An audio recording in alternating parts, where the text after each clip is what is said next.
आता सोलापूरचा ठाण्यामध्ये गाजणार ऍडव्होकेट अमित अळंगे यांची नेमकं कुठे नियुक्ती करण्यात आली आहे आणि नेमकं हे वाक्य त्यांच्यासाठी कशाबद्दल वापरण्यात आलंय पाहूया।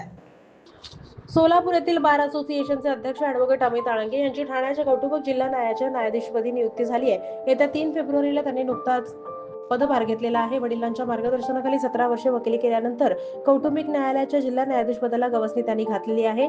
शालेय शिक्षण सिद्धेश्वर प्रशालेतून तर महाविद्यालयीन शिक्षण दयानंद कॉलेजमधून त्यांनी केलेलं आहे। पुढे तिथेच त्यांनी BS LLB चे शिक्षण घेतलं। अमित यांना आपले वडील ॲडव्होकेट विश्वनाथ अळंगे यांच्याकडून वकिलीचं बाळकडू मिळालं। 2008 पासून त्यांनी आपल्या वकिली व्यवसायाला प्रारंभ केला। सध्या ते सोलापूर येथील जिल्हा दिवाणी न्यायालयातले येथे फौजदारी, कौटुंबिक, ग्राहक मंच, शाळा न्यायाधिकरण ट्रस्ट कार्यालयामध्ये वकिली व्यवसाय करीत आहेत। त्यांचे वडील ॲडव्होकेट अळंगे यांनी 1980 पासून सुरू केलेल्या अळंगे लॉ क्लासेसला 2008 पासून त्यांनी विद्यार्थ्यांना शिकवायला सुरुवात केली। ते वकिली व्यवसायात करिअर करू इच्छिणाऱ्या विद्यार्थ्यांना मार्गदर्शन करीत आहेत। सोलापूर बार असोसिएशनचे ते खजिनदार आणि सचिव झालेत।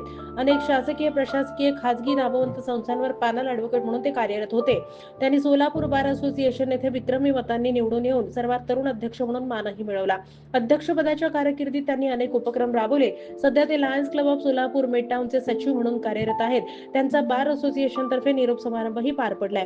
ॲडव्होकेट अमित अळंगे यांनी सोलापुरातील विधी सेवा प्राधिकरण, सोलापूर महापालिका, सिद्धेश्वर सहकारी साखर कारखाना, सिद्धेश्वर देवस्थान, गोकुळ शुगर, सिद्धनाथ सहकारी साखर कारखाना, कंचेश्वर सहकारी साखर कारखाना, Solapur secondary school, employees cooperative society अशा अनेक संस्थांवर पॅनल ॲडव्होकेट म्हणून काम केलंय। पैसे कमवणं हा प्रमुख उद्देश समोर न ठेवता गरिबांना मदत त्यांनी केलेली आहे आणि त्यांच्या आशीर्वादामुळेच मोठं यश मिळाल्याचं ॲडव्होकेट अमित अळंगे यांनी म्हटलंय।